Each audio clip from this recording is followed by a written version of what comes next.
अररिया के ताड़ाबाड़ी थाना की हाजत में जीजा और साली की मौत पर बवाल थमने का नाम नहीं ले रहा है। पूर्व सांसद पप्पू यादव ने गांव का दौरा कर दोनों पीड़ित परिवारों से मुलाकात की है। इस मौके पर उन्होंने पुलिस की कार्यशैली पर सवाल खड़े किए हैं और कहा है कि सामाजिक मामलों को स्थानीय स्तर पर ही सुलझाना चाहिए था। उन्होंने सीसीटीवी फुटेज के हर पहलू की जांच कर ऑन ड्यूटी स्टाफ पर सख्त कार्रवाई की मांग की है। इस दौरान उन्होंने पुलिस पर कार्रवाई के नाम पर आमजनों के घरों में देर रात प्रवेश कर लोगों को तंग करने का भी आरोप लगाया है, जिससे ग्रामीणों में भय का माहौल व्याप्त है। गौरतलब है कि कुछ दिनों पहले हिरासत में मौत के मामले को लेकर लोगों ने उग्र प्रदर्शन किया था, जिसमें ग्रामीणों सहित पुलिस वाले भी जख्मी हुए थे। इस मामले में दर्जन भर से ज्यादा लोगों को गिरफ्तार किया गया है। वहीं एसएचओ सहित 4 पुलिस वालों पर भी कार्रवाई की गई है। सामाजिक स्तर पर जिन मुद्दों को खत्म होनी चाहिए वो बहुत ही विकराल रूप ले लिया।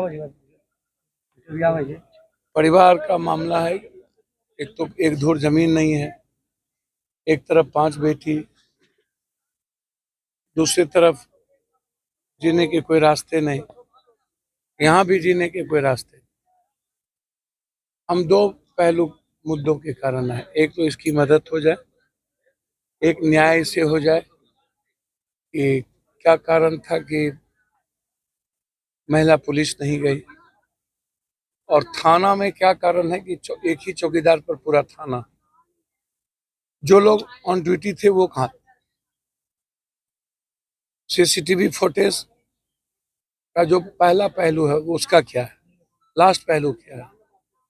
बीच का पहलू थोड़ा देर दिखता है, 6 मिनट या जो भी, लेकिन लंबे समय से जो लड़का लड़की वहां है उसका और पहलू क्या है। जो ऑन ड्यूटी है उस पर कार्रवाई क्यों नहीं हुई, और उसके बाद जो घटना घटी, पुलिस को चोटें आई, वो गलत है। कानून को अपने हाथ में कुछ लोगों ने प्रयास किया भड़काने का। इसमें सारे पब्लिक दोषी नहीं हो सकते। कुछ लोग होते हैं जो ऐसे समय में मौका का फायदा उठा लेते हैं, जिसमें हमारे जवान की चोट लगी, डीएसपी साहब को चोट लगा, वो कार्रवाई का विषय है। जो दोषी है उस पर कार्रवाई हो, मुझे कोई आपत्ति नहीं। लेकिन सवाल उठता ये है कि इतनी बड़ी घटना लापरवाही के कारण, क्या ये कार्रवाई के लिए बहुत बड़ी बात नहीं है। और उसके बाद जो घटना घटी, आपके सामने सीसीटीवी फुटेज है। जो लोग पत्थर हाथ में उठाए हुए हैं या जो लोग थाना में कुछ ढूंढ करके कोई जला रहे हैं, तो मैं समझ में आता है कि आप उस पर सीआरपीसी के तहत कार्रवाई करिए, अपना बेल लेगा, या आप उसको नोटिस दीजिए। लेकिन उसके बाद जो आप आम लोगों के घर में प्रवेश कर ढुक कर माँ को, बेटियों को, बहनों को, निर्दोष को, बच्चों को, युवाओं को, दुकानदारों को आप तंग कर रहे हैं, यह तो बिल्कुल कानून इसको संबद्ध नहीं है, इसकी इजाजत नहीं देता है। हमें तो जानकारी पहले थी, लेकिन हम बाहर थे बिहार से। यहाँ के लोगों ने जब जानकारी दी कि